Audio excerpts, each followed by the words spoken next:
বোয়াল মাছ একবার এভাবে রান্না করে দেখুন, একবার খেলে এর স্বাদ আর কখনো ভোলা যাবে না। সবার প্রথমে মাছটাকে নুন, হলুদ, লেবুর রস আর একটু সর্ষের তেল দিয়ে মাখিয়ে নিতে হবে।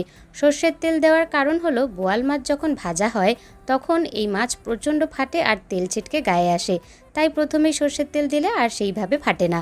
এবার একটা মশলা বানিয়ে নিতে হবে। তার জন্য পেঁয়াজ কুচি, আদা কুচি, রসুন, কাঁচা লঙ্কা, গোটা গরম মশলা দিয়ে অল্প একটু জল দিয়ে বেটে নিতে হবে।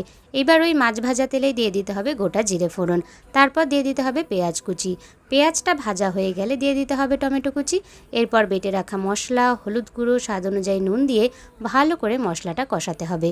মশলা কষানো হয়ে গেলে উষ্ণ গরম জল দিয়ে দিতে হবে। ঝোলটা একটু ফুটে উঠলে ভেজে রাখা বোয়াল মাছগুলো দিয়ে দিতে হবে। তারপর সব শেষে দিয়ে দিতে হবে ভাজা মশলা আর ধনেপাতা কুচি দিয়ে একটু ঢেকে রেখে দিলেই তৈরি হয়ে যাবে বোয়াল মাছের এই দারুণ সুস্বাদু রেসিপি। কেমন লাগলো কমেন্টে জানাবেন, ভালো লাগলে লাইক করে দেবেন।